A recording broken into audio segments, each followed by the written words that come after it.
40mm 정도입니다. 또 강원 산지에는 5에서 30cm의 폭설이 내리겠고 강원 내륙과 경북 북부 내륙에는 1에서 5cm의 눈이 올 것으로 보입니다.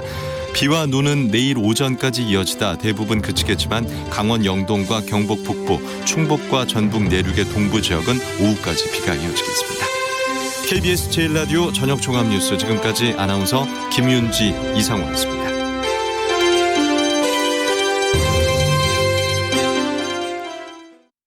지금 시각은 7시 20분입니다. KBS.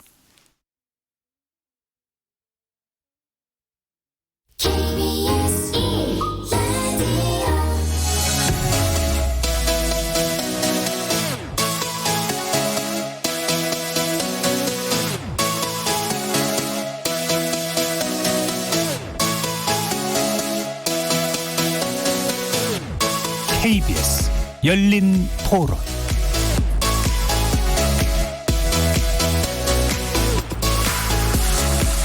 안녕하십니까. KBS 열린 토론 정준희입니다.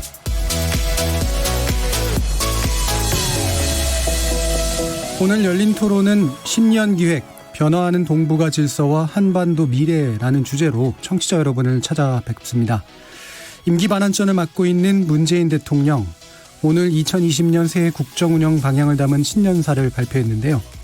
2017년 5월 취임 이후로 문 대통령의 외교 정책에는 한반도 평화 정착 과정이 늘 최우선 순위를 차지하고 있었죠.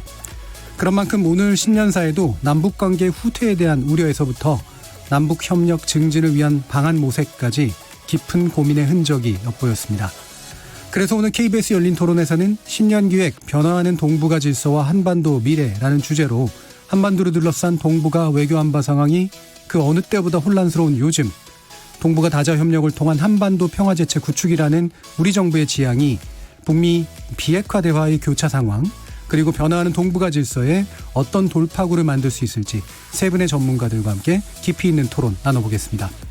KBS 열린 토론은 여러분들이 주인공입니다. 문자로 참여하실 분은 샵 9730 누르시고 의견 남겨주십시오. 단문은 50원, 장문은 100원에 정보 이용료가 붙습니다. KBS 모바일 콩, 트위터 계정 KBS 오픈을 통해서도 무료로 참여하실 수 있습니다. 날카로운 의견과 뜨거운 참여 기다리겠습니다. KBS 열린 토론 지금부터 출발하겠습니다. 살아있습니다. 토론이 살아있습니다. 살아있는 토론, KBS 열린 토론. 토론은 라디오가 진짜입니다. 진짜 토론, KBS 열린 토론. 자, 먼저 오늘 함께 하실 분들 소개하겠습니다. 남북 문제 전문가이시죠. 조경환 경기도 평화정책 자문위원 나오셨습니다. 네, 안녕하십니까. 자, 그리고 세종연구소 미국센터장이시고요. 우정엽 연구기획본부장 나오셨습니다. 안녕하세요. 자, 북경대 한반도 연구센터 객자연구원이시기도 하고 박종철 경상대 교수 나오셨습니다. 예, 안녕하세요. 신년기획 변화하는 동북아 질서 한반도 미래, 이렇게 세 분의 전문가와 본격적으로 시작해 보겠습니다. 경제를 비롯한 동북아 안보 상황 많이 혼란스러운 상태인데요. 일단은 이제 미중 간 경쟁, 패권 경쟁이 잠시 숨고르기에 들어가고 있는 그런 모습이고요. 북미 관계는 뭐 일촉즉발까지는 아니라고 하더라도 상당히 좀 곤혹스럽게 꼬여 있는 그런 상태인 거는 분명한 것 같습니다. 여기서 이제 많이들 지적하는 것이 우리가 지향하는 이제 동북아 평화 정착이라고 하는 게 지금까지 냉전 질서하고 좀 상당히 달라지고 있는 거 아니냐라는 이른바 패러다임 전환에 관련된 얘기들이 언급되고 있기 때문에 현재 우리가 어떤 배경 속에 놓여져 있는지에 대해서 먼저 간단한 진단 듣고 시작해 보도록 하겠습니다. 먼저 조경환 박사님. 네, 감사합니다. 저는 먼저 올해 독일에서 나온 세계 평화를 위협하는 인물이 누구인가에 대한 설문조사로 시작을 하고 싶습니다. 그 설문조사를 보면은 독일인이 꼽은 가장 위험한 인물은 트럼프가 1위고요. 그다음에 김정은이 2위고 푸틴이 3위고 그다음에 5위가 시진핑 주석으로 이렇게 나와 있습니다. 이 동북아의 경랑이 예고되는 그런 설문조사라고 할 수 있겠습니다. 올해 동북아 정세를 보게 되면은 대결 동력과 또 상호 의존적인 협력의 동력의 불완전한 동거다. 그렇게 저는 진단하고 싶습니다. 이런 불완전한 동거는 결국 불완전한 균형이 되겠고요. 또 플레이들 간의 상호작용과 역학관계에 따라 그 균형은 언제든지 깨울 수가 있다. 저는 그걸 우려하고 있습니다. 특히 한반도 정세 같은 경우는 다 아시다시피 작년에 남북미 정상들이 모두 제각기 역할에서 동력 부족을 절감했다. 저는 그렇게 보고 싶습니다. 우선 그 정상들 간의 케미는 여전히 있지만은 실무와 실행에서 막혔다. 이런 분석을 하고 싶습니다. 예. 김정은 위원장 같은 경우는 그 비핵화의 최종 상태 즉 엔드스테이트를 제시할 자신감과 내부 동력을 얻지 못했고 트럼프 대통령의 정치적 이니셔티브 또 비건 대표의 실무 협상만으로는 미국 의회와 조야의 비핵화 협상 모용론을 극복하기에는 역부족이었다고 보고 있습니다. 아울러 문 대통령이 역시 북한으로부터 중재자라는 말을 쓰기 어려울 정도로 상당히 곤욕을 치렀고요. 국내 보수 진영으로부터도 폭넓게 지지를 받지 못함에 따라서 사실상 역할이 내구성을 가질 수 없었다. 그런 말씀을 드리지 않을 수 없겠습니다. 예. 그럼 기본적으로 그 아까 잠시 표현해 주신 게 그 지도자들 사이에서 이른바 케미라는 표현을 쓰셨는데 네. 또는 이제 어떤 개인적이거나 상호 신뢰 관계 정도는 큰 문제는 없는 것 같은데 네. 실무선에서 막힌 상태. 이게 제일 중요한 문제라고 일단 보시는 것 같네요. 보고 있습니다. 예. 자 그러면 우정엽 부원장님 띄워줄까요? 지금 뭐 질문 자체는 꼭 이제 동북아 그리고 이제 뭐 한반도만 이제 예. 어려운 외교 상황인 것처럼 사실 표현이 돼 있어서 그렇죠. 예. 우리를 제외한 다른 지역들은 좀 외교 안보 상황이 뭐 나은 것이냐라고 예, 예. 뭐 물은다면 사실 그렇지 않은 상황인 것이죠. 뭐 유럽도 마찬가지고 중동 지역도 그렇죠. 지금 급변하고 있고 사실 뭐 동북아뿐만 아니라 전 세계 모든 지역이 사실 외교 안보 상황이 매우 어렵습니다. 그것은 이제 냉전 이후에 어느 정도 미소 간의 이제 전략 경쟁이 끝나면서 중국을 끌어안고 이런 어떤 포용적인 이러한 정책들이 추진되던 시점에서 각국의 이제 경제가 조금씩 어려워지고 중국이 미국의 의도와는 다르게 좀 더 이제 불투명한 그러한 발전을 하게 되고 뭐 이렇게 되면서 큰 그림으로는 이제 미중 간의 경쟁이 이제 오바마 2기부터 보다 격화되던 것이 이제 트럼프 정부 들어서 보다 좀 노골화됐다라는 것을 볼 수 있고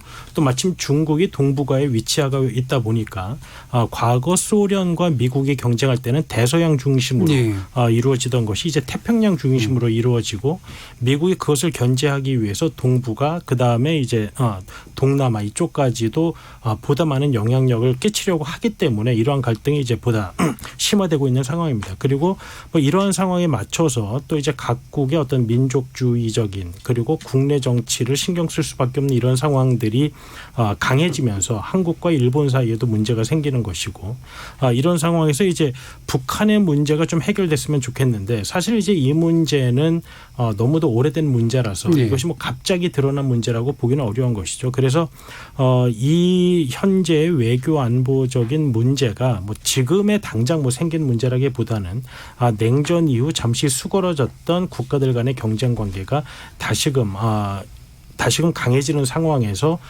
우리가 그러한 상황에 처해 있는 것이다 이렇게 볼 수 있겠습니다. 그러면 이제 과거의 냉전 체제는 이제 미소간 양극 체제였다가 잠시 이제 미국 중심의 일극 체제가 됐다가 지금 이제 의도치 않게 이제 중국이 부상하면서 일종의 양강 체제가 되고 있으나 이게 또 안정화가 아직은 안 돼 있는 상태 이렇게 일단 보시는 거죠. 예, 알겠습니다. 박정초 교수님. 예, 두 분 말씀 기본적으로 동의를 합니다. 일단은 그 미중 간의 이 전략 경쟁이요 치열해지고 있는데요. 미중 경쟁이 가장 치열한 곳이 어디냐라고 보면은요 베트남, 타이완, 한반도라고 보여집니다. 현재 베트남 상당히 친미적으로 기울면서요. 작년 하반기 올해 보면은 베트남과 중국의 대부분의 그 협력 관계가 많이 깨졌습니다. 1대1로도 대부분 그 협력을 중단한 상태입니다. 또 타이완 같은 경우에도 그 11일 그 이번 주 11일 날 총통 선거가 있는데요. 그 차이 잉원 현재 총통이 그렇게 그 정치를 잘했다는 평가를 특히 받지 못하고 진보적인 입장이었는데도 불구하고 노동이라든가 기업 분야에 대해서 오히려 진보 그룹으로부터 비판을 많이 받았습니다.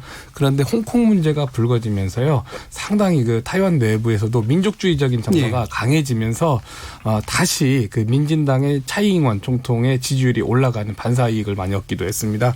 그래서 그 상당히 타이완도 친미적으로 흐르면서요 중미 대결의 하나의 또 장이 되고 있습니다. 그렇기 때문에 이번 주 11일 날 선거 이후에도 상당히 한국에도 일정 정도 영향을 미칠 것으로 보여집니다. 또 한반도 같은 경우에는요 이 미중 갈등과 또 북미 이 협상이 상당히 오래 그럭저럭 잘 되지 않으면서 북한과 중국이 역사상 최고의 협력 상태를 맞이하는 것 같습니다. 예. 예, 그래서 한반도도 미중 경쟁에 이 경쟁 상황에서 조금 더 어려운 입장에 취하지 않을까. 또 북한 같은 경우에는 이러한 상황에서 조금 더 친중적으로 갈 가능성이 보입니다. 예. 지금 아까 이제 베트남 그다음에 타이완 같은 예를 들어주셨던 게 아까 우정국 본부장께서 이제 그 어떤 갈등의 중심이 대서양 쪽에서 이제 태평양으로 옮겨오는 현상하고 분명히 이제 맞닿아 있는 이제 그런 상태인 것 같고요. 지금 중국과 북한 간의 이제 어떤 친밀도가 지금 높아질 수밖에 없는 그런 상태에 대한 지적도 좀 해주신 것 같습니다. 자, 그러면 본격적으로 일단은 이제 북한 관련 이제 문제를 좀 다뤄보려고 하는데요. 신년 메시지에 대한 간단한 언급들이 좀 필요할 것 같습니다. 일단 많이들 얘기된 것처럼 육성 신년사가 없었다. 좀 이례적이었다라는 그런 지적들이 있었고 또 노동당 전원회의가 좀 길게 진행이 됐다라는 거. 그런데 이제 나온 이야기가 생각보다 아주 강한 것까지는 아니지만 자력갱생과 이제 이른바 정면 돌파에 관련된 이야기들 이런 게 이제 자주 언급됐다라는 건데 일단 정면 돌파 전이라고 하는 게 어떤 의미로 이제 이해돼야 될까? 이 부분에 대한 간단한 좀 지적부터 좀 시작돼야 될 것 같은데요. 박정준 교수님 어떻게 보셨나요? 예, 정면 돌파 이야기가 가장 먼저 나오는 게 이제 경제 분야의 문제입니다. 예. 지금까지는 새로운 해법을 만들겠다고 그 4월에 있었던 제7기 4차 전원회의에서 이렇게 이야기를 했었는데요. 다행히도 크리스마스 전후에 예상이 됐던 북측의 군사 행동이 나오지를 않았습니다. 미국과 한국 또 북한이 서로 자제력을 발휘하면서 상당히 상황 관리를 잘한 것으로 평가가 되는데요. 그 이후에 제7기 5차 전원회의가 있었는데 전체적으로 신년사가 나오지 않았고 전원회의의 이 보고 형태로 1월 1일 날 노동신문에 이렇게 보고가 됐습니다. 네. 신년사보다도 분량은 좀 훨씬 많았습니다. 우리식으로 표현을 하면은 A4 18페이지 분량이고요. 보통 그 신년사가 10에서 13페이지 분량이라는 걸로 봤을 때 거의 2배에 해당합니다. 주요 내용은 경제 문제인데 제재를 풀어달라, 완화해달라 더 이상 그런 이야기가 없습니다. 예. 그래서 제재를 인정을 하면서 자력갱생과 국산화를 하겠다. 이런 이야기가 하나 실려 있고요. 또 하나는 그 군사 분야가 되겠는데 실제 행동을 하겠다. 이런 좀 의미심장한 말이 여전히 나오고 있습니다. 예. 그래서 아마 이 군사 행동을 직접적으로 미국을 위협을 하지를 못하면서도 또 위협을 하는 그런 해법이 좀 마련되지 않을까라고 생각이 됩니다. 예. 다시 말씀드리면은 2017년 11월에 있었던 워싱턴과 뉴욕을 사정거리 안으로 두는 대륙간 무슨 발사체 연습 같은 것을 실제 그 연습을 하지 않더라도 기술을 보인다든가 또는 핵탄두의 성능을 갖다가 공개하는 등의 이러한 일이 벌어질 걸로 보입니다. 예. 또 하나는요 조직 개편이 이번에 전면적으로 된 것들 한 6가지 정도를 갖다가 이번에 예. 발표를 했습니다. 일단 이제 정면 돌파 문제는 이제 경제와 군사 문제에 두 가지에 걸쳐 있다라고 보신 거고, 그 중에 하나는 이제 구걸하지 않고 자력갱생으로 돌파해내겠다라는 건, 또 한 가지는 이제 충격적 실제 행동이라고 하는 거에서 아마 짐작컨대는 이제 발사체 상당히 넓은 포괄 권리가 있는 발사체까지 염두에 두고 있는 일단 발언인 것 같다라고 해석해 주셨는데 이 지적 조경환 의원님 보시기에 기존에 이제 새로운 길 언급한 것과의 연관성은 분명히 있어 보이시나요? 네.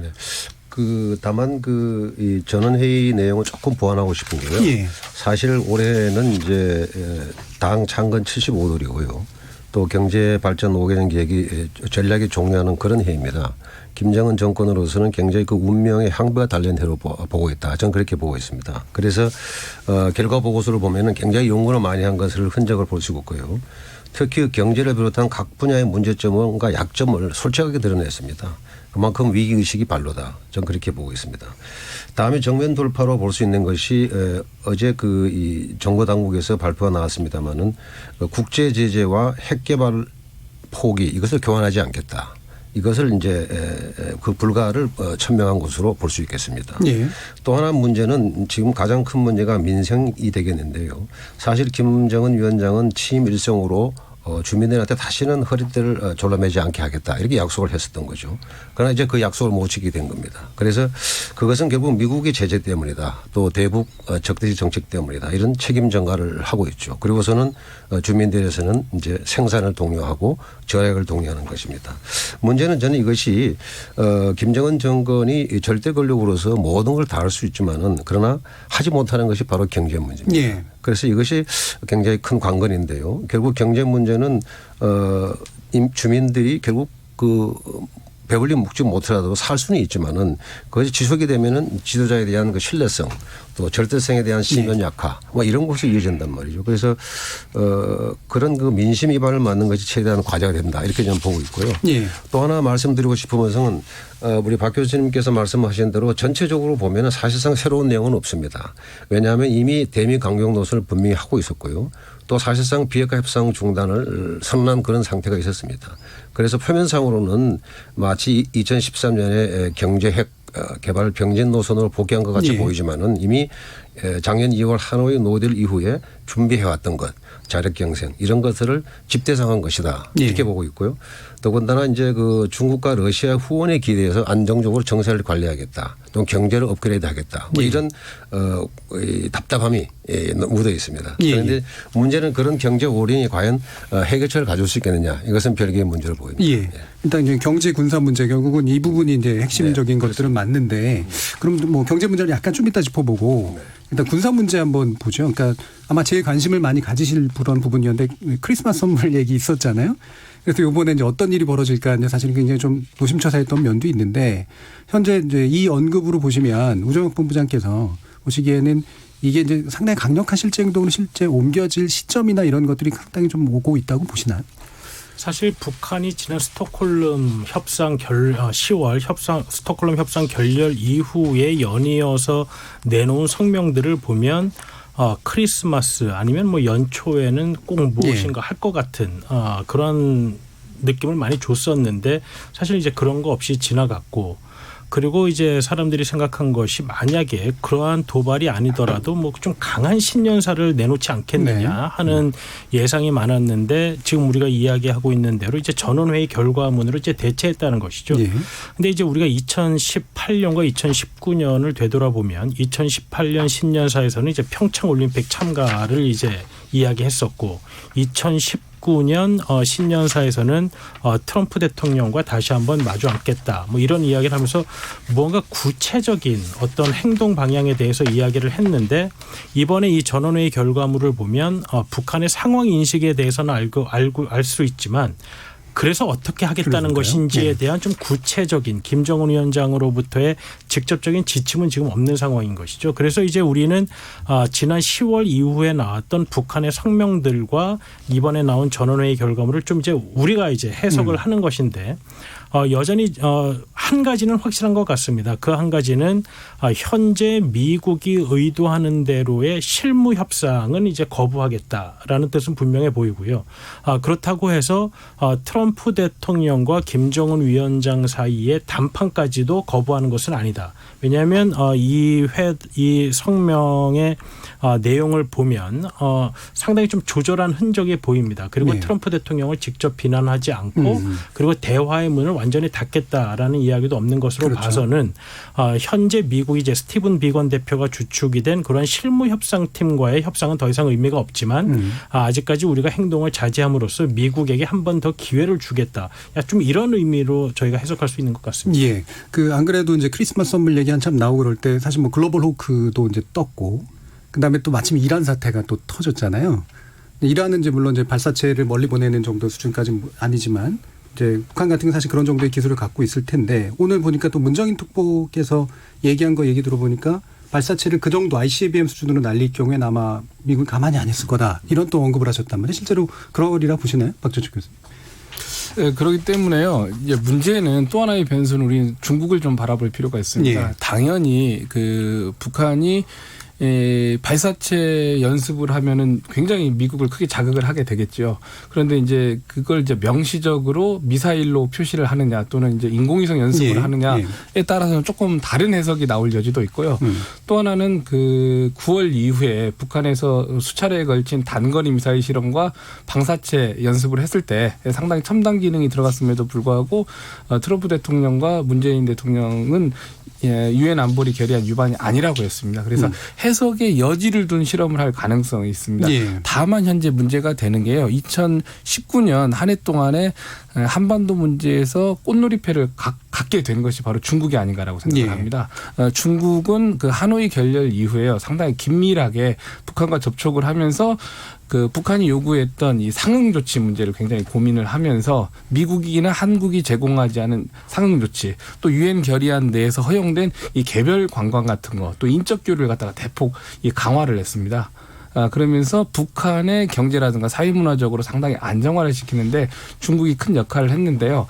또 하나의 문제는 만약에 북한이 그러한 실험을 했을 경우에 미국만이 아니라 중국을 자극하는 일이 벌어지게 됩니다. 그럴 경우에는 현재 북한이 유일하게 국제사회와 소통을 하는 게 인적 교류하고 관광입니다. 만약에 미국이 북한의 이러한 장거리 대륙간 발사체 연습을 하고 나서 그다음 제재 단계로 넘어가서 인적 교류라든가 관광을 막는 교류를 한다라고 했을 때는 중국이나 러시아가 어떤 입장을 취하겠습니까?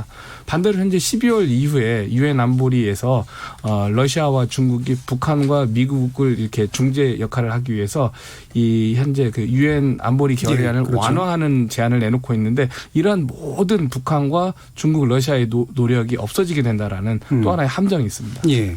지금 이제 아마 지난번에 했던 것처럼 해석의 여지가 있는 어떤 행동으로 옮길 가능성들은 꽤 있는데 미국을 자극하는 것뿐만 아니라 중국까지도 사실은 또 자극할 수 있기 때문에 일단은 쉽게 되지는 않을 것 같다. 한반도 비핵화에 대한 기본적인 목표는 미국과 중국이 같다라는 문제점이 있습니다. 예. 그러면 이와 같은 메시지를 날리고선 기다리고 뭔가 이제 답이 오기를 어떤 바라는 정도라고 볼 수가 있을 텐데 만약에 답이 안 오면 어떨까요?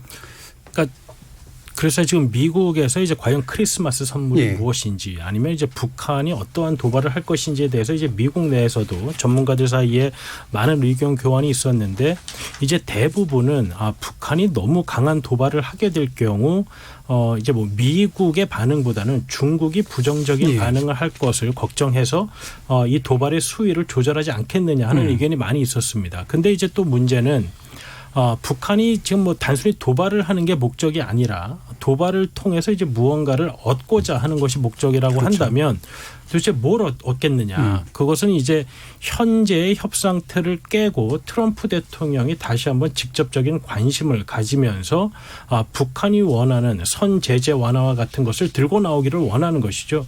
그렇다면 과연 북한이 수위를 조절한 도발로서 트럼프 대통령의 관심을 끌 수 있겠느냐. 그렇기 때문에 결국 북한이 단기적으로는 약간 중국의 부정적인 반응 그리고 뭐 국제사회의 부정적인 반응을 감수하고서라도 ICBM 발사와 같은 강한 도발을 하지 않겠느냐 하는 의견도 뭐 제기되고 있습니다. 말씀하신 대로 북한이 그러한 도발을 하지 않고 미국의 반응을 기다린다면 미국은 지금 이제 대선 전국에 들어가면서 현재 상황이 지속되는 것이 아무런 문제가 없는 상황이거든요. 그렇다고 본다면 북한은 이렇게 기다리다가 상황이 더 악화되느냐 아니면 그래도 뭐라도 한번 해보느냐 도박을 한번 해보느냐 하는 의사결정 순간이 있기 때문에 현재까지는 아직까지는 그러한 도박을 하는 데 있어서 좀 신중한 태도를 보이고 있는 것 같지만 만약에 더 이상 기다리는 것이 이제 무의미해 보인다고 할 경우에는 언제든지 도발을 할 준비가 되어 있다는 것이 이제 세계가 놀랄 이러한 신형 전략 무기를 뭐 선보이게 될 것이다 하는 것으로 좀 암시하는 것이 아닌가 생각이 됩니다. 그러니까 대략적으로 시점은 뭐 8일 내일 얘기가 있기도 하고 2월 16일 이제 부친 김정일의 생일을 또 염두에 두고 있다라고도 하는 해석들이 있는데 어느 정도 신빙성이 좀 있다고 보시나요, 조경 의원님? 저는 앞서 두 분 말씀과 마찬가지로 일단은 좀 홀딩이 되었다. 그런 말씀을 드리겠습니다. 도발 감행이 좀 어렵지 않느냐 지금 상황이. 그리고 사실 도발이라는 것이 어디까지가 용인할 수 있는 도발인지 어디가 레드라인지 사실 정의된 것이 없습니다. 물론 우리가 알기로는 트럼프 대통령은 핵실험과 ICBM 이걸 언급하지만 그러나 그것이 지금 시점에서 그것이 레드라인인지는 저는 알 수 없다 이런 말씀을 드리고요. 그렇지만은 김정은 위원장은 아까 우 박사님 말씀하신 대로 자신의 목표 달성에 필요하다면 그렇다면 뭐든지 할 것입니다. 또한 트럼프는 대통령은 또 실제적이고 만약에 당면한 그런 안보 위협이 된다. 그럼 용납하지 않을 것이다. 예. 그런 상당히 양측이 평평한 대립인데요. 그렇지만 지금 현실적으로 미국이 굉장히 강력한 전략 자산을 가지고 북한을 감시하고 있고 아까 박종철 교수님 말씀대로 재작년 7월에 중국 다롄에서 김정은 위원장이 시진핑 주석한테 그랬습니다. 앞으로 만약에 미국 때문에 비핵화 협상이 안 된다면은 중국이 좀 도와달라. 그렇게 해서 약속을 받았던 그런 얘기가 있습니다. 그런 상황에서 만약에 레드라인을 넘는다면은 그건 북중 관계 파탄으로 이어진다. 그런 차원에서 지금은 홀딩되었다. 그렇게 말씀드립니다. 아직까지는 이제 실제 행동에 옮기는 건 네네. 좀 가시권에 있는 것 같지는 않다라는 해석들이 이제 일반적으로 좀 해주신 것 같은데 마침 또 말씀이 나왔으니까 이제 중러가 지난달 16일에 이제 안보리 해제 일부분을 이제 요구하는 그런 결의안 초안을 냈지만 일단은 거부는 물론 됐습니다. 분명히 아마 이제 안보리에서 의결될 거라고 생각하지는 않았을 텐데요. 이게 어느 정도 가능성을 보고 한 건지 아니면 일단은 이른바 밑밥을 까는 행동들을 한 건지 어떻습니까? 당시 이제 중국과 러시아가 그러한 결의안을 이제 제안한 시점은 해외에 있는 북한 근로자들을 이제 북한에 송환해야 되게 이제 며칠 안 남은 시점이었습니다. 그리고 이제 그 제재안의 내용을 보면 이러한 제재 때문에 인도주의적인 어떤 위기 상황이 생기기 때문에 제재 완화가 필요하다라는 것을 하고 있었는데 때마침 이제 근로자들을 다시 북한에 송환해야 되는 시점이 오니까 근로자들을 그렇게 보내는 것 자체도 좀 이제 인도주의적인 문제가 생길 수 있다라는 점을 강조하기 위한 게 아닌가 하는 추측도 있을 수 있고 또 하나는 이제 북한이 어떠한 행동을 할지 모른다. 그것은 이제 동북아 지역에 어떤 불안정을 일으키는 것인데 사실 2017년에 이제 중국이 미국을 위시한 국제사회의 제재에 어떻게 보면 좀 적극 동참한 것도 혹시라도 군사적 충돌이 일으켜져서 불안정이 생기는 것은 이제 바람직하지 않다는 것이죠. 그렇기 때문에 중러의 입장에 중국과 러시아의 입장에서는 북한으로 하여금 국제사회가 이러한 노력도 하고 있으니 어떤 도발을 하지 않고 계속해서 대화의 틀에 있는 것이 오히려 나은 선택일 수 있다라는 점을 좀 외교적으로 강조하는 것. 뭐 이런 의미도 있지 않았을까. 미국 쪽에서는 그렇게 해석하는 사람도 있습니다. 왜냐하면 이것이 뭐 절대 통과될 리가 없었던 것이기 때문에 여러 가지 해석의 가능성을 고민한 것이죠. 그러니까 인도주의적인 어떤 조치의 어떤 시점적으로도 괜찮았었고 그다음에 북한을 어쨌든 대화의 틀로 묶어두는 데 있어서 중러가 이제 후방에 있는 어떤 모습을 보여주는 거 이런 거로 좀 효과적이지 않았나라는 그런 분석을 해주셨는데 실제로 이 대북 제재가 뭐 전체적으로 다 해결되는 거는 아니긴 하지만 이른바 이제 스냅백이라고 부르는 그런 북한이 얘기하는 것들에 어느 정도 약간은 다가가는 듯한 모습들로 이제 제안은 되긴 됐었잖아요. 지금 그 정도의 어떤 길로 나갈 가능성들은 일부 해결 방안이 있다고 보시나요, 박철중 교수님? 근데 이번에 중국과 러시아가 제안을 한 게 크게 이제 세 가지 품목이었습니다. 하나는 이제 수산물, 또 하나는 이제 임가공, 복장입니다. 개성공단과 같이 재봉틀 통해서 옷을 만들어서 해외에 수출하는 겁니다. 또 하나는 이제 해외 노동자의 귀국을 갖다가 북한으로 귀국하는 걸 연장시켜달라는 건데요.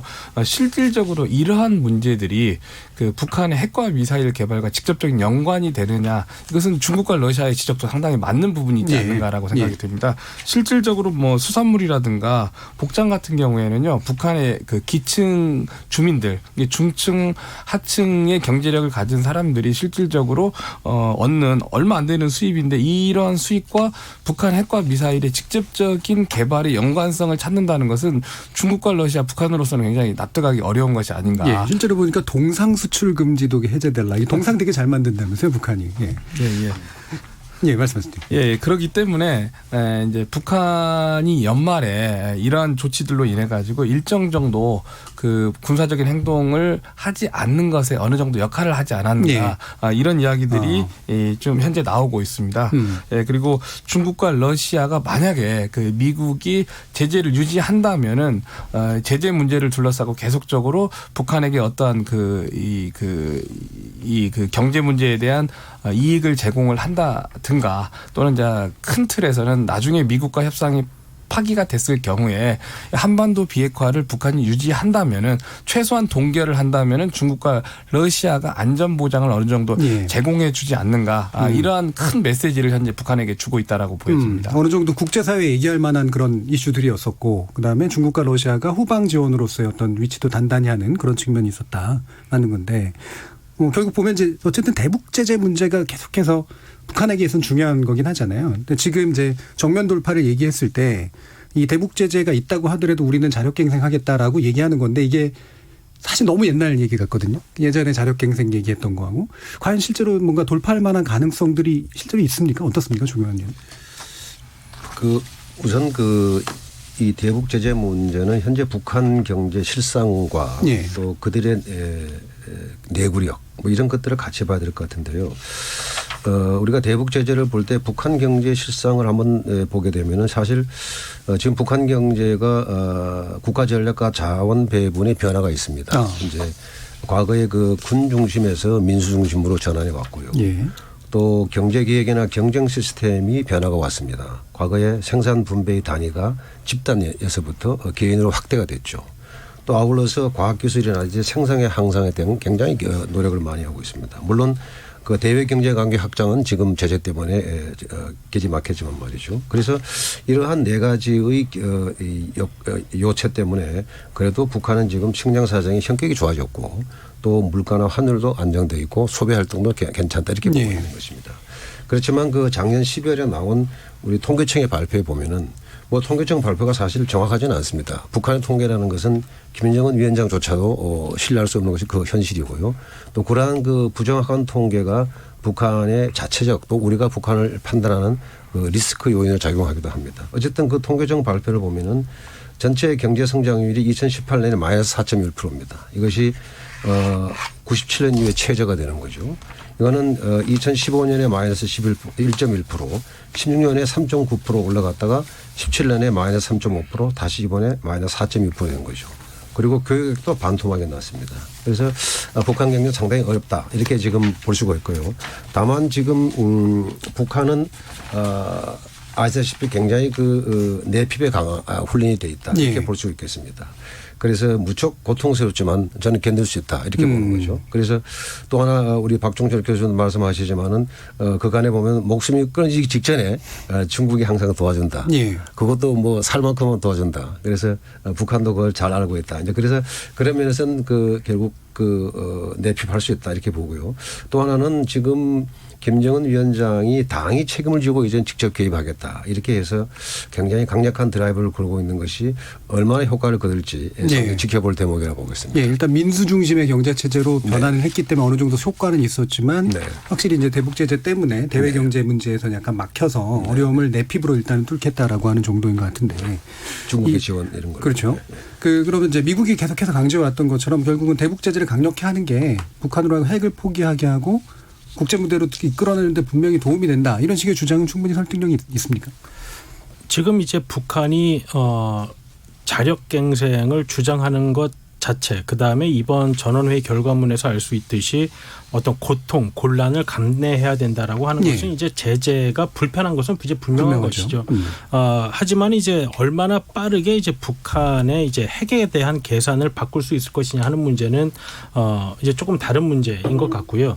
다만 이제 미국 입장에서는 이 부분을 평화적으로 해결하기 위한 거의 유일한 수단이 제재이기 때문에 중국과 러시아가 말하는 것처럼 어떤 제재를 선제적으로 뭐 완화 또는 해제해 줄 수는 없는 것이고, 다만 이제 미국의 입장은 북한이 이 비핵화의 최종 상태에 대해서 합의를 할 경우 그 최종 목적지에 도달하는 과정에 대해서는 뭐 얼마든지 유연성을 발휘할 수 있다라는 것입니다. 그래서 스냅백이라는 이야기를 저희가 계속하고 있는데, 이제 스냅백이라는 것은 어떠한 목적지를 정해놓고 그 목적지에 어떤 순응을 하지 않을 경우 되돌린다라는 것이거든요. 그렇기 때문에 이 스냅백 조항을 살리기 위해서도 어느 정도의 목적지에 합의가 되어야 하는 것입니다. 그래서 이제 미국 역시 이러한 제재의 완화, 뭐 일시적 유예 이런 문제를 포함해서 북한의 경제에 도움이 될 수 있는 방법을 논의하기 위해서는 일단 북한이 이 비핵화의 최종 상태에 대해서 합의를 하고 협상을 해야 되는데 2년여에 걸친 북한과의 접촉에서 이제 그러한 실질적인 협상이 이루어지지 못했다는 것이죠. 그렇기 때문에 북한의 뜻이 무엇인가에 대해서 지금 의구심이 커지고 있는 상황이고요. 북한은 제재가 이제 불편함에도 불구하고 한번 이제 견뎌보겠다. 그렇기 때문에 우린 견딜 수 있으니 미국이 셈법을 바꿔야 한다라는 것으로 상당 기간 지속할 것 같습니다. 이 부분이 이제 좀 생각보다 장기적으로 또 갈 가능성이 꽤 있는 거죠. 아무래도. 네. 자, 그러면 이제 아까 그 종영환 그 위원께서 이제 언급해 주신 이제 조직 개편 문제 있잖아요. 예, 그 아까 이제 박종철 교수님도 이제 중요한 내용으로 언급을 해 주셨는데 사실은 이제 보통 분들한테는 이 북한에서의 조직 개편이라는 게 어떤 의미인가 되게 좀 낯설고 잘 안 다가올 수도 있을 것 같은데 어떤 게 좀 의미가 좀 있습니까? 이번에 그 조직 개편을 보면은 그 결국 70대, 80대 원로가 퇴진됐고요. 예. 그다음에 50대, 60대로 세대 교체가 됐다. 이런 것 의미가 있고요. 또 하나는 경제 파트에 문책성 인사가 있었다. 예. 아울러서 전문성을 보강했다. 이렇게 이제 분석이 가능합니다. 좀 더 구체적으로 보면은 이른바 그 당의 체제를 강화를 했는데요. 그동안에 이제 그 여러 리병철 그 경우에는 북한의 미사일 사인방입니다만은 ICBM 등 무기 개발을 지원했는데요. 그 리병철을 이번에 정치국 위원 또 당 부위원장 부장으로 승진시켰고요. 그다음에 둘째 보면은 그 내각에서 그동안에 경제 전반을 이끌었던 김덕훈을 정치국 위원 당 부위원장 부장으로 승진시켰고 또 김일철을 내각 부총리 겸 국가기획위원장에 기용한 것은 경제 담당 당 관료의 전면 교체를 의미할 수가 있겠습니다. 다만 그 북한의 말하자면 경제 아이콘인 박봉주 당 부위원장에게 이제 건재가 가시된 것이 하나 특이했고요. 군부의 인사도 변화가 있었습니다. 김정관 인민무력성 부상이 눈에 띄는데요. 이 김정관 부상은 원산 가르마 해안관광지구 또 양덕 온천 문화휴양지 건설을 지휘했습니다. 그래서 김정은 체제 이후에 군의 주요 시설을 건설한 주역입니다. 예. 또 하나 마지막으로 이제 볼 수 있는 것은 결국 피츠루가 연출 인사다. 이걸 말씀드릴 예. 수가 있습니다. 이것은 뭐 독재자들에게 흔히 연출 인사. 나타나는 것이죠. 불신이 작용하기 때문인데요. 아시다시피 김여정 그 동생 김여정 제1부부장이 그동안 선전선동부에서 당내 서열 1위인 조직지도부로 이동됐다는 관측이 있고요. 또 하나는 이제 김 위원장 유년 시절부터 농구를 함께하며 농구 코치로 알려진 최보일 인민보안상이 당 부장으로 이동하였습니다. 예. 그런 정도로 볼 수 있겠습니다. 그러니까 핏줄과 연줄 중심의 친정 체제를 갖추는 거는 확실히 이제 네. 경향이고. 네. 근데 또 이런 얘기를 하더라고요. 내각 중심 체제를 하겠다. 이게 사실 또 어떤 의미입니까? 그러니까 예. 지난 2018년, 2019년에 김정은의 신년사를 보면 이 경제 발전에 대한 좀 강한 기대를 북한 주민들에게 심어줬고 그리고 그 경제 발전이 뜻대로 되지 않은 것에 대해서 어떻게 보면 좀 파격적이라고 할 정도로 김정은 위원장이 좀 뭐 국민 주민들에게 사과하는 모습을 예, 예. 이제 보이기도 했습니다.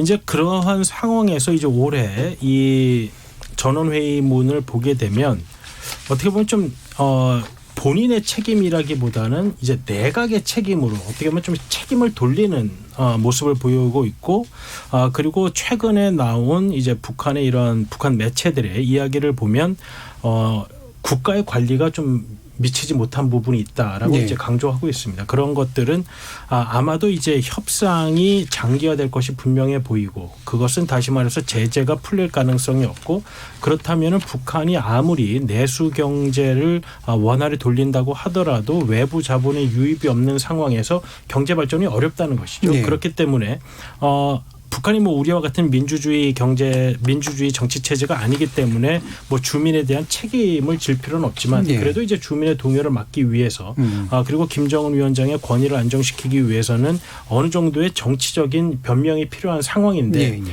그러한 상황에서 북한 내각의 어떤 교체를 통해서 지난 내각의 잘못을 꾸짖고 새로운 내각이 앞으로 조금 더 나갈 수 있다라는 뭐 이러한 정치적 메시지를 내부적으로 전달하기 위한 목적이었다고 생각할 수 있겠습니다. 그러니까 민주주의 체제에서처럼 뭔가 내각이 책임지는 방식은 아니겠지만 적어도 목표를 세우고 그 목표를 달성하지 못했기 때문에 그 책임을 지고 물러나게 만드는 이제 그런 방식이다라고 이제 볼 수 있겠네요. 자, 그러면 이제 이런 문제 언급을 이제 아마 좀 이제 하면서 좀 전반부 토론을 좀 진행해야 될 것 같은데 아까 이제 이런 얘기가 나왔습니다만 이제 북한은 이란하고 사실은 굉장히 중요한 동맹이라기보다는 굉장히 가까운 사이잖아요. 근데 겉으로 공식적인 비난은 지금 미국을 안 하고 있는 그런 상태이긴 합니다. 이게 이제 이른바 긴장해서인지 아니면은 조심스러운 게 물론 분명히 있어 보이긴 하고요. 어떻습니까, 박정준 교수님? 중국과 러시아가 이제 이번에 그 미국이 이렇게 그 어떻게 보면 이게 굉장히 이 암살한 거에 대해서 네. 이렇게 비난을 했는데 여기에 상당히 동조하는 모습은 보였습니다. 또 그러니까 2002년 3년을 보면요, 이라크 전쟁 이후에 보면은 당시 그 부시 행정부가 북한과 이란과 이라크를 갖다가 악의 축이라고 이렇게 표현을 그렇죠. 했었는데 이 당시에 이라크 침공 이후에 북한 전체 사회가 전쟁의 긴장감 속으로 들어갔습니다. 근데 북한과 이란이 현재 미국과 뭐 핵 협상이 잘 되지는 않지만 협상을 하는 과정이고 또 유사한 측면도 있기 때문에 일정 정도는 상당히 조금 충격을 받지 않을까 이렇게는 생각이 됩니다. 그러니까 일단 이란이 2015년 합의했던 부분을 탈퇴했고 미국도 거기에 대해서 강력하게 반발했고 결국 그 연장에 있는 거잖아요. 지금 이게 이제 북한에게는 어떤 식으로 작동을 할까요? 그러면 지금 사실 북한으로서는 조금 애매한 상황이기도 합니다. 왜냐하면 아직까지 우리가 이제 신년사를 이제 건너뛰었다는 점을 북한이 과연 어떠한 전략적인 고민을 하고 있을까, 뭐 이러한 딜레마에 빠져 있다고 생각을 한다면 이 부분, 이 이란 상황에 대해서도 아마 북한이 큰 고민을 하고 있을 겁니다. 그러니까 미국에서도 이제 트럼프 대통령의 결정을 이제 비난하는 쪽에서는 어떤 의견을 가지고 있냐면 이렇게 강한 미국의 군사적 공격이 북한으로 하여금 어떤 도발을 하지 않게는 하겠지만은 그렇다면 과연 북한이 핵무기는 또 버리겠느냐? 그렇죠. 못 믿게 만들겠죠. 네. 그러니까 과연 이 미국의 이번 대이란 공격이라는 것이 어떠한 효과를 나타낼지는 아직 뭐 단정적으로 말하기는 어렵습니다. 다만 북한 입장에서는 과거에 북한이 비핵화에 관련해서 이야기할 때마다 이제 리비아를 항상 거론하고 했던 것처럼 이란과의 문제에 있어서도 이렇게 미국이 이란의 핵무기가 완성되지 않은 상황에 이렇게 공격을 자신 있게 하는 것은 이란이 아직 핵무기를 못 만들었기 때문이다라는 논리를 가지고 내부적으로도 좀 그 정통성을 다지고 그리고 이제 미국과의 회담 협상에 있어서도 보다 강력한 입장을 가지게 되지 않을까 하는 우려 역시 나타나고 있습니다. 그러니까 방금 말씀 주신 것처럼 예를 들면 이제 이란식으로 만약에 합의를 하면 언제든 이란 꼴을 당할 수 있다. 기존의 리비아 꼴뿐만이 아니라 이런 식의 이제 어떤 태도를 자극할 가능성도 상당히 좀 있어 보이는데요. 그러니까 뭐 물론 지금 이란과 이제 북한의 차이는 이란은 아직까지 이제 핵무기를 명시적으로 완성되지 않은 상황이고 이란과 이제 미국 2015년에 그 JCPOA 합의는 이란이 핵무기를 만들 수 있는 능력을 좀 최대한 늦춰보자라는 합의였던 것이고요. 북한은 사실 뭐 이미 그러한 단계를 이미 뛰어넘은 상황이기 때문에 북한은 이미 만들어 놓은 핵무기를 어떻게 처리할 것이냐 하는 문제가 사실 가장 큰 협상의 대상인데 미국은 이제 그것을 없애라는 것이고 이번에 아마 이란의 상황을 지켜보고 있는 북한은 야 이거는 못 버리겠다. 그러면서 이제 이번 전원회의 결과물에서도 미래의 안전이라는 단어를 이제 많이 사용했는데 이제 그렇게 생각할 가능성이 높아진 것이죠. 조경환 의원은 뭐 북한의 전망 어떻게 보시나요? 저도 저는 세 가지 측면에서 우선 그 비핵화 협상이나 그 기존의 남북 관계에 좋지 않은 영향을 미칠 것이다 이렇게 좀 보고 싶습니다. 우선 북한 입장에서 볼 때는 그 전원회의에서 나왔습니다만은 지금의 그 북한이 겪고 있는 어려움 이런 것들은 다 미국 때문이고 미국의 적대시 정책이다 뭐 이렇게 비난이 높고 있는 상황에서 그 전형이 이란에서 터졌다 이렇게 저는 보고 있습니다. 그래서 북한으로서는 아직 그 실행 계획은 뚜렷하게 드러내지는 않지만은 결국 안 그래도 전원회의 이후에 그 결과를 실행하기 위한 주민을 걸기에 나서야 하는 그런 상황에서 그 내부 결속과 또 미국의 군사적 도발에 대한 비난 여론을 조성할 그런 어떤 기회로 보지 않겠나 이렇게 보고 있습니다. 또 미국 입장에서도 결국 그동안에 미국은 중동 문제와 동북아 문제를 항상 두 가지 과제를 갖고 수행하는 부담을 안고 있었는데 그런데 공교롭게도 이제 뭐 실은 그것이 이미 배태되어 왔지만은 북한이 미국과의 그 대화를 좁고 자력 경쟁을 다짐하는 이 마당에 결국 또 트럼프로서는 2월이면은 대선 레이스에 들어가게 되는 그런 상황에서 중동 사태가 터진 것이죠. 그래서 이것은 트럼프 대통령으로 하여금 결국 비핵화 협상을 동역을 살리기가 좀 어렵지 않겠느냐. 또 북한 문제에 집중하기가 좀 더 어렵지 않겠느냐 이런 힘의 분산을 걱정하는 것입니다. 예. 또 하나는 아까 우정혁 박사님 말씀하신 대로 지금 결국 그 이란 군부의 실세를 미국이 이 드론으로 결국 공격을 하게 됐는데요. 그것은 그동안에 미국이 CIA 드론 공격을 통해서 알카에다라든지 탈레반 지도자들을 많이 사살해 왔습니다. 그런 것은 북한으로 하여금 그 미국의 참수작전 능력을 의식하지 않을 수 없다. 뭐 그런 계기를 준 것으로 볼 수 있겠습니다. 그래서 지금 북한이 전원회의에서도 아까 저희도 말씀을 나눴습니다마는 뭐 충격적 실제 정도로 넘어갈 거다고 공언을 했지만은 이러한 미국의 정밀 타격 능력을 두려워하지 않을 수 없게 됐다. 이렇게 볼 수 있겠습니다. 예. 또 하나는 지금 그 비핵화 협상인데요. 아까 우정혁 박사님 말씀하셨지만은 비핵화 협상에 있어서도 과연 미국을 믿을 수 있겠냐. 이렇게 오바마 정부 시절에 합의했던 것을 트럼프 정부에 파괴하고 또다시 제재를 부활시키고 이런 미국과 과연 협상을 할 수 있겠느냐. 여기에 대한 어떤 충분한 증거를 확보하는 것이 않겠느냐. 예. 이런 차원에서 저희는 굉장히 부정적인 걸로 그렇게 판단하고 있습니다. 알겠습니다. 우리 토론 진행되는 동안 아마 청취자분들도 여러 가지 의견들이 좀 있으셨던 것 같은데요. 그러면 정의진 문자캐스터 연결해서 한번 들어보도록 하겠습니다. 정의진 문자캐스터. 네, 안녕하십니까. 문자캐스터 정의진입니다. 신년기획 변화하는 동북아 질서와 한반도 미래라는 주제로 청취자 여러분이 보내주신 문자 소개해드리겠습니다. 먼저 유튜브로 의견 주신 허도행 청취자분. 김정은이 집권 7년 만에 신년사를 내지 않은 건 발언에 무게감이 있으니 쉬이하지 못하는 것으로 보입니다. 지난해를 봤을 때 어찌 보면 지난해 신년사는 실패한 신년사니까요. 미국은 선거와 이란전으로 당분간은 북한발 이슈는 아예 안중에도 없거나 되도록이면 멀리하려 할 겁니다. 유튜브로 의견 주신 이창섭 청취자분. 북한이 이번에 신년사를 안 낸 것은 특별한 워딩 때문에 자칫 자신들의 협상력이 낮아질 수 있는 만약의 상황을 대비한 행동 아닐까요? 유튜브로 의견 주신 JPR 청취자분. 문재인 정부의 최우선 과제는 남북평화라고 봅니다. 나아가 남북평화는 한반도와 우리 민족의 번영을 위한 중요한 과정이라고 봅니다. 유튜브로 의견 주신 김웅옥 청취자분. 경제건설을 하고 싶은 김정은 위원장이 미국을 상대로 먼저 무엇인가를 하지는 않을 듯 보입니다. 때문에 대북 제재는 서서히 풀어줬으면 좋겠네요 라고 보내주셨습니다. 네, KBS 열린토론. 지금 방송을 듣고 계신 청취자 모두가 시민 농객입니다. 계속해서 청취자 여러분들의 날카로운 시선과 의견 보내주세요. 지금까지 문자캐스터 정의진이었습니다. 뭐든지 이야기해 날 이해시키려고 해봐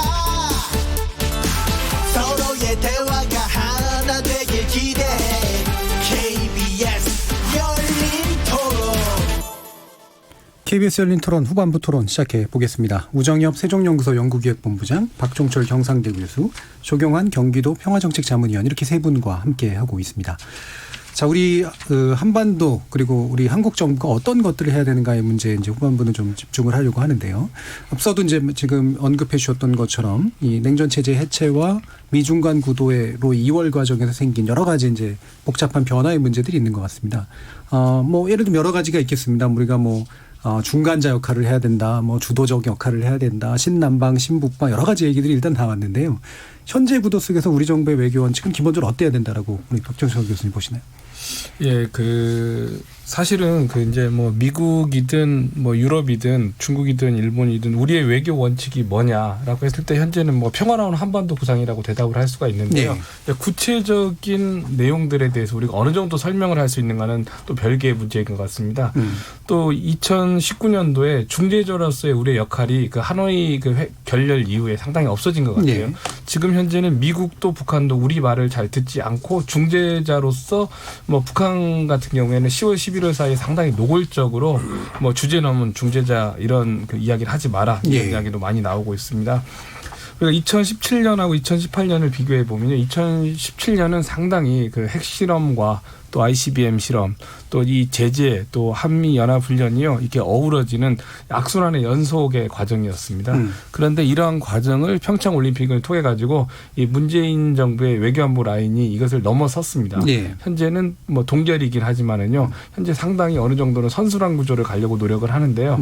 2018년과 또 2019년도를 비교해 보면 2019년도에는 상당히 좀 뭐 긍정적인 평가를 하기가 굉장히 어려웠습니다. 예. 중재자라고는 하지만은요, 우리가 북한과 미국에게 어떠한 아젠다도 세팅을 하지 못하면서 기다리기만 하는 그냥 전략적으로 기다리기만 하는 상태였는데요. 이 상태에서는 그 우리의 의견을 좀 낼 수가 없는 것 같습니다. 이 당시 2019년도에 그 중국 같은 경우에는 유엔 결의안 틀 내에서 북한과 상당히 협력 체제를 유지하면서 오히려 중재자 역할을 한 것 같습니다. 예. 그래서 우리가 할 수 있는 일은요. 현재 상황에서는 그 북미 또 남북 사이에 합의한 일정한 사항이 있습니다. 특히나 금강산, 또 개성, 또 철도 도로 문제라든가 또 그 산림 임업 협력 같은 경우가 있는데요. 우리가 현재 약속이 된 어떠한 그 합의 사항들에 예. 대해서 이행할 수 있는 방안을 구체적으로 국제사회에 약속을 할 필요가 있지 않을까라고 생각이 듭니다. 지금은 중재자로서의 역할은 확실히 이제 불투명해졌고 대신 합의된 일들을 명확하게 이행하는 모습을 이제 우리 정부가 일단 주도해야 된다라는 정도로 보이는데요. 어떻게 우정혁 본부장님도 비슷한 생각이신가요? 지금 뭐 사실 우리 정부의 역할이라는 것이 이제 매우 제한적이죠. 환경일 예. 수밖에 없는 것입니다. 사실 2018년 이제 10월 평양 회담 이후에 이제 그해 연말에 남북이 이제 공동으로 이제 GP를 철거하는 작업들을 네. 이제 11월, 12월에 걸쳐서 했고 사실 그 이후에는 이제 남북 간에 지금 의미 있는 접촉이 지금 없는 실정입니다. 우리가 이제 작년에 이제 인도주의적 차원에서 이제 북한에 이제 식량을 보내는 것도 이제 거절당했고 그러한 차원에서 지금 우리가 어떠한 이니셔티브를 쥐고 북한에게 협조를 구하기는 지금 매우 어려운 상황입니다. 그렇기 예. 때문에 지금 이제 아마 우리 정부도 이제 북미 간의 어떠한 협상이 좀 진전이 되어야지만 남북 관계에도 이제 진전이 될 수 있다라고 보고 있는 것 같고 다만 그렇게 남북 관계가 이제 북미 관계의 부침에 따라서 정해지게 되면 우리가 할 수 있는 영역이 매우 적어지기 때문에 우리가 할 수 있는 영역은 우리가 할 수 있는 영역대로 이제 추진하자라는 이제 의견들이 나오고 있는데요. 근데 이제 문제는 이제 북한이 우리가 할 수 있는 영역이 크지 않기 때문에 예. 거기에 대한 호응을 하지 않고 있다는 것이죠. 예. 그래서 이제 앞으로 만약에 우리가 이제 북한과 의미 있는 대화를 할 수가 있다면 어떤 뭐 인도주의적으로 사실 이런 대북 제재와 상관없는 여러 가지 일들을 하면서 여론을 환기시킬 수 있습니다. 예를 들어서 이산가족 상봉이라든지 문화교류라든지 이러한 부분의 교류조차도 지금 막혀 있기 때문에 사실 북한에 대한 뭐 국제사회 여론도 안 좋은 것이죠. 그래서 지금 국제사회의 제재로 인해서 시작하기가 어려운 경제적인 부분부터 시작하기보다는 남북 간의 이런 인도주의적인 부분부터 일단 시작을 하는 것이 중요한데 이제 문제는 북한이 어떻게 나올 것인가 하는 부분인 것 같습니다. 예. 그 조경환 의원께서는 지금 이제 보시면 결국에는 이제 한국이 할 거는 제한적이긴 하나 할 수 있는 것부터 해야 되지만 북한이 어떻게 나올지 모르겠다. 결국 이렇게 이제 요약이 되는 그런 상태인데요. 어떻게 보십니까? 지금 결국 우리 정부의 고심이 큰 상황이죠. 사실 전통적으로 우리는 그 미중 관계 속에서 굉장히 기량적인 작용을 하는 그런 관계 속에서 어렵게 이제 외교안보 관계를 끌어올렸는데요. 결국 우리가 이렇게 그 미중 진영 대결로 가는 구도로 가서는 어떤 그 선택의 강요를 받을 가능성이 커진다. 예. 결국 우리의 운신이 폭이 협소해진다 그런 말씀이죠. 그래서 우리는 이런 그 생각과 담론 또 이런 이익의 균형 이런 걸 통해서 좀 더 균형자론으로 가야 된다. 이건 전 정부의 방향에 맞다고 그렇게 보고 있고요. 예. 그다음에 두 번째로 우리 방법론으로는 그 기존의 어떤 그 동맹 메커니즘도 있지만은요. 그 동맹 메커니즘의 플러스 알파로 어떤 다자적 그 협력 외교를 통해서 동북아의 또는 남북 간의 이익과 가치를 공유해야 되겠다. 아마 그런 유연성이 필요하다. 이런 말씀을 드리고 싶습니다. 예. 방법론으로는 이제 그 소다자 회의체를 많이 얘기를 하고 있습니다. 소다자. 네. 우리는 지금 한미일 간의 그 3자 군사 협력체가 있고요. 예. 또 한중일 3국 정상회의가 있습니다. 또 한미중 전략 채널도 있고요. 또 러시아와의 동방 포럼도 있습니다. 이런 소다자를 좀 많이 활용해야 되겠다. 특히 올해는 지금 4월로 예상들을 하고 있습니다만 시진핑 주석이 2014년 7월 이후에 처음으로 다시 방한하게 됩니다. 또 7월에 동경올림픽이 있습니다. 또 한러 수교 올해 30주년입니다. 푸틴의 방한 가능성도 있는 거죠. 예. 저는 올해가 이런 소다자 회의를 열 수 있는 그런 아주 기회의 창이 열렸다. 이렇게 좀 적극적으로 말씀을 드리고 싶습니다. 예. 소다자라는 표현. 그러니까 이게 우리 대통령이나 지금 정부가 이제 추진한 여러 가지 다자 협의적 그런 모습들의 이제 일부분이긴 할 텐데요. 네. 사실은 미국이나 중국이 또 만만치 않은 존재들이잖아요. 분명히 아까 이제 선택의 강요라고 하는 굉장히 안 좋은 조건에 놓일 수 있기 때문에 따라서 그거를 해야 된다고 하지만 정말 피해 나갈 수 있을까라는 그런 우려가 분명히 있을 것 같거든요. 지금처럼 사실 미국과 중국 간의 전략적 경쟁이 심화되는 상황에서는 우리 규모의 국가에서는 사실 선택이라는 것이 매우 힘든 네. 상황인 것은 분명합니다. 더군다나 이제 이해가 첨예하게 대립되는 지점의 중간에 끼어 있는 우리와 같은 경우에는 이제 더욱더 선택이 어려운 것인데요. 그렇다고 해서 우리가 다자주의적인 접근을 이제 선택하는 것도 사실 어려움이 많습니다. 네. 왜냐하면 우리가 어떤 다자적인 선택을 할 경우에 과연 강대국을 끼어넣지 않고 어떠한 결과물을 이제 얻어낼 수 있을 것인가.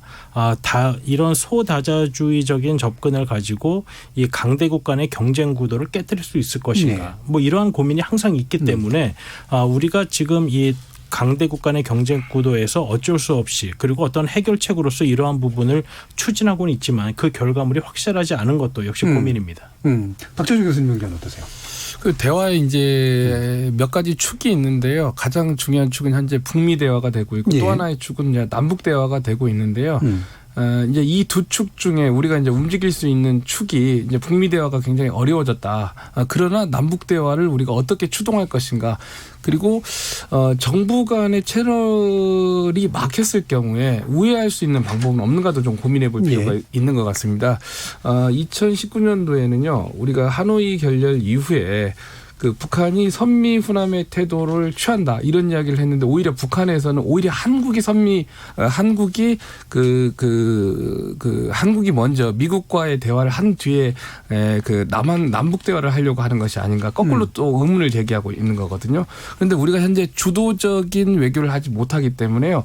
정부가 꼭 그 남북 대화의 주도권 또 독점권을 가져야 되는가 저는 좀 의문을 갖고 있습니다. 예. 그렇기 때문에 현재와 같이 교착되고 막힌 상태에서는요, 뭐 종교단체라든가 민간, 경제, 또 학계, 또 언론, 이 다양한 단체들이 북한과 좀 다소 무질서하게 보이더라도 좀 폭넓게 교류를 좀 정부가 허용을 해버리면 어떨까 이런 생각도 합니다. 예. 또 뭐 우리가 통신이라든가 또 북한 미디어 같은 경우도 선제적으로 개방을 하면서 북한과 그 한국 간의 접점을 좀 넓혀 나가면서 정부 간 대화를 복원해 나가는 것도 그 하나의 해법이 아닌가라고 생각을 해봅니다. 이른바 민간외교나 공공외교적인 그런 작은 접근들도 필요하다는 말씀이신데 우리가 만약에 선택을 가능하는 조건 예를 들면 대표적으로 이런 게 있는 것 같아요. 그러니까 미국이 이른바 인태 전략으로 인도태평양 전략으로 그림 그리면서 결국은 태평양과 동남아 사이에서 선에서 이제 중국과 부딪히는 그런 상황들이 있을 때 예를 들면 지소미아는 여기에서 어떤 선택을 해야 되느냐라든가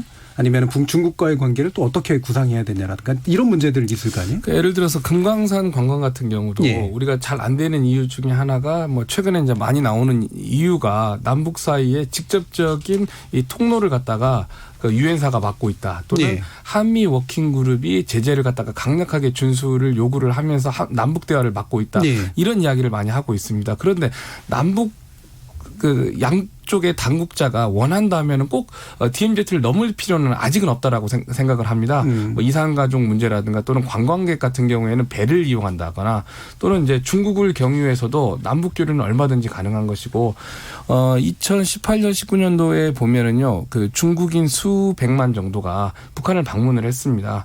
그런데 이러한 그 북중 관광에 한국이 조금 중국의 도움을 받아가지고 얼마든지 그 한국 사람들이 북한에 들어갈 수 있는 것은 민간 영역에서 협상이 가능한 것이 아닌가. 또 남북 정부는 자기들이 모든 그 남북 교류를 갖다가 독점하기보다는 좀 교착이 됐을 때는 민간에게 좀 넘기는 것도 하나의 지혜가 아닌가라고 생각이 듭니다. 예. 여전히 이제 아마 이제 비슷한 이야기이신 것 같은데 제가 되게 좀 잔인한 질문인지 모르겠습니다만 아까 이제 베트남은 결국은 중국보다는 미국을 본 거고 타이완은 사실은 이제 양안 관계를 고려하다가 결국은 안 되겠다. 약간 분리나 독립 쪽에 어떤 쪽에 초점을 맞춰서 미국하고 이제 붙은 거잖아요. 한국이 지금 뭐 당연히 미국하고의 관계가 전통적인 우방 관계이긴 합니다만 이런 중국과의 관계 속에서 이제 우리는 미국과의 틀을 최선으로 삼아야 된다라는 주장과 그게 아니라 되게 모호한 태도를 가져야 된다는 주장이 대립하고 있단 말이에요. 어떻게 보세요? 사실 우리가 이제 미국과 이제 동맹 관계를 맺고 미국과의 이런 안보 관계를 유지하는 것은 그 상대가 미국이기 때문이 아니라 우리가 추구하는 가치가 네. 같았기 때문에 이제 동맹 관계를 맺은 것이죠. 그것은 이제 민주주의, 자유주의 시장 경제 네. 그리고 이제 인권에 관한 것입니다. 그래서 지금 이제 우리가 이제 미국과 중국의 사이에서 어떤 선택의 문제가 있을 때 우리는 이제 미국을 선택하는 것이 아니라 우리가 가치를. 선택하고자 하는 가치가 무엇이냐, 우리가 중요시하는 가치를 선택하는 것이죠. 그래서 뭐 우리가 항상 이 동남아 그리고 이제 남중국해 문제를 항상 이야기할 때 나오는 것은 이게 뭐 중국이 하기 때문에 문제가 아니라 우리는 이제 항행의 자유를 지키는 데에 관심이 있기 때문에 그 가치를 지키는데 동조하는 세력들과 우리는 함께 하겠다 하는 것이고, 만약에 그것을 넘어서는 어떠한 군사적인 부분을 미국이 우리에게 요구할 경우에는 이거는 우리가 지금 상황에서는 하기 힘들다라고 또 말할 수 있는 그런 이제 원칙적인 입장이 필요한 것이죠. 그래서 우리가 지금 이제 필요한 것은 이제 강대국 간의 경쟁이 첨예해지고 또 우리의 이해가 어느 한 국가에 의해서만 보장될 수 없는 상황이 이제 분명한 상황에서는 한 국가의 입장을 지지한다는 뭐 그러한 것보다는 우리가 견지하고자 하는 그러한 원칙이 무엇인지를 분명히 밝히고 우리가 어떤 행동을 할 때에는 이러한 원칙 때문에 해야 된다는 점을 이제 분명히 밝히는 것이 중요하다고 생각이 됩니다. 기본적으로 이제 미국과 우리가 지향하는 가치가 유사한 측면들이 훨씬 더 많기 때문에 이제 그것과 미국하고 당분간 같이 가는 모습들을 보이지만 아닌 경우에는 확실히 가치를 선택해야 된다는 말씀이시잖아요.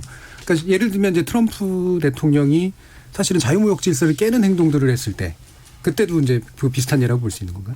그러니까 지금 그렇기 때문에 이제 많은 유럽 국가들이 트럼프 대통령의 그런 행동에 대해서 많은 반감을 가지고 있는 것이죠. 이제 미국은 이제 힘이 워낙에 강하기 때문에 그러한 반감들을 지금 이제 힘으로 누르는 상태이고, 그래서 이제 그러한 것이 이제 국제사회의 이런 불안정성으로 나타나고 있는 상황이기 때문에 지금 현재 그러한 상황에 대한 우려는 이제 미국 내에서도 나타나고 있는 것이죠. 과연 이란에 대한 문제는 모든 미국인들이 인식하고 있는 것이 지만 과연 꼭 해법이 이번과 같아야 하나라는 것이 이제 미국 내에서도 나오고 있는 것이고요. 그리고 이제 동맹들을 대하는 태도 역시 트럼프 대통령이 하는 것이 옳다고 볼 수 없는 것이죠. 다만 트럼프 대통령이 지구에서 가장 강한 미국의 대통령이기 때문에 어쩔 수 없이 받아들이는 부분이 있기 때문에 그러한 관계에서 이제 우리가 우리의 입장을 지키는 길은 우리가 지키고자 하는 가치를 계속해서 주장하는 것밖에 없는 것이죠. 예.